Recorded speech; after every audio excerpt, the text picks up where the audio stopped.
சாண்டில்யனின் கடல்புறா பாகம் 27. மஞ்சத்தில் படுக்க வைத்துவிட்டு தோழியரிடம் கவனித்துக் கொள்ளும்படி உத்தரவு இட்டான். அன்று மாலை பலவர்மன் கொள்ளையர்களுடன் கடற்கரை நோக்கி வந்தான். கடல்புறா மரக்கலத்தை வியந்து பார்த்தான். எதிரே இளைய பல்லவனும் கண்டியத்தேவனும் வந்தார்கள். வாருங்கள் பலவர்மரே, இந்த மரக்கலத்தின் வெளித்தோற்றத்தை பார்த்தே பயந்து போய்விட்டீர்களே. இதன் சிறப்பு அம்சங்களை தெரிந்து கொண்டால் என்ன ஆவீர்களோ. தேவரே, சிறப்பு அம்சங்களை விளக்குங்கள். என் வருங்கால மாமனார்தானே என்று ஏளனமாக கூறினான். நான் தெரிந்து கொள்ள ஆவலாயிருக்கிறேன் என்றான் பலவர்மன். எந்திரங்கள் சுழன்றன. கடல்புறாவின் இறகுகள் தூக்கின.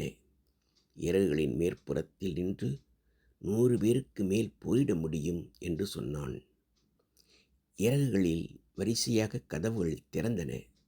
ஒவ்வொன்றிலுமிருந்து ஈட்டிகள் வந்தன. பின் ஈட்டிகள் மறைந்தன. இறகுகள் சுருங்கின. பலவர்மன் கடல்புறாவை பார்த்து பிரமித்து நின்றான். இது மரக்கலமா, மந்திர ஜாலமா? அவனுக்கு தலை சுற்றியது. அவன் உதடுகள் பயங்கரம் பயங்கரம் என்று சொல்லின. இளைய பல்லவன், பலவர்மரே, இந்த பறவையும் இந்த கோட்டையைப் போலத்தான் அழகும் பயங்கரமும் நிறைந்தது என்றான் மகிழ்ச்சியாக. பின் கோட்டையை நோக்கி நடந்தான். கடல்புறாவை பார்த்து கொண்டே மாளிகைக்குள் நுழைந்தான் பலவர்மன். மஞ்சளழகி இளைய பல்லவன் அறைக்கு வந்தாள். மஞ்சத்தில் இருந்த இளைய பல்லவன் குதித்து எழுந்து வந்து அவளை கட்டிப்பிடித்தான். கன்னங்களை தடவி கொடுத்தான். அவள் அவனிடம், நீங்கள் சொன்னது சரிதான் என்றாள். என்ன சொன்னார் உன் தந்தை பலவர்மன்? உங்களை மயக்கச் சொன்னார். பைத்தியக்காரர். ஏற்கனவே மயங்கி கிடப்பவனை மயக்க வேண்டிய தேவை என்ன இருக்கிறது? இந்த பொய் என்னிடம் வேண்டாம். உங்கள் கடல்புறாவை பார்த்தேன். அது கடல்புறாவா இல்லை காஞ்சனா புறாவா? மஞ்சளழகி, உன்னை ஏமாற்ற நான் விரும்பவில்லை. என் மனம் பாலூர் பெருந்துறையில் இருக்கையில் காஞ்சனாவிடம் மயங்கியது உண்மைதான். இங்கு வந்த பின் அதே மனம் உன்னிடம் சிக்கிக்கொண்டது. ஆனால் இப்போது என் மனம் அச்சமுனையில் சிக்கியிருக்கிறது. உன் தந்தை என்ன சொன்னார்? உங்களை மயக்கி காட்டுப்பகுதியில் உள்ள காவலை தளர்த்தி விடும்படி செய்யச் சொன்னார். மஞ்சளழகி, நீ என்னிடம் வைத்திருக்கும் நம்பிக்கை இணையற்றது. அந்த நம்பிக்கைக்கும் உன் காதலுக்கும் நான் பாத்திரமாக வேண்டும். ஆகவே உன்னை நம்பி சொல்கிறேன். உன் தந்தை யாரென்று எனக்கு தெரியும். இன்னும் 5 நாள் அவகாசம் கொடு. சொல்கிறேன். இன்னும் 5 நாளா? இளைய பல்லவன் சிறிது யோசித்தான்.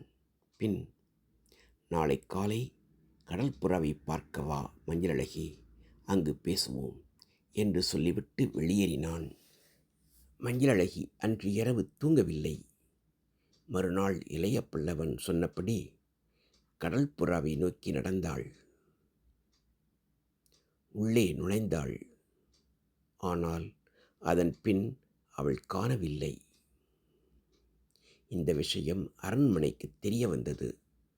காவலர்கள் மூலம் ஊர் மக்களுக்கும் பரவியது. மஞ்சளழகி எங்கே? ஊரெங்கும் இதே பேச்சு. 2 நாட்களாகியும் தெரியவில்லை. பலவர்மனோ இளைய பல்லவனோ இந்த விஷயத்தில் ஆர்வம் காட்டவில்லை.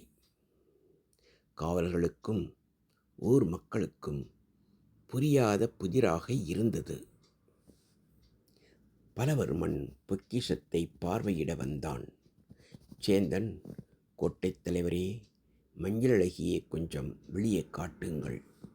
இளைய பல்லவர் சுயநிலை அடைய மஞ்சளழகியை காட்டுங்கள்.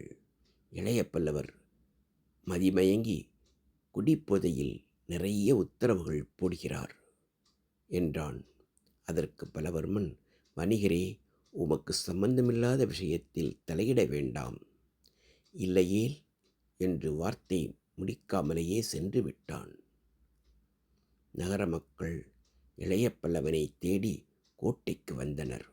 இளைய பல்லவன் மதுவில் மயங்கி கிடந்தான். அவன் மீது வெறுப்பு கொண்டனர். துறைமுகத்தில் காவல் இல்லை.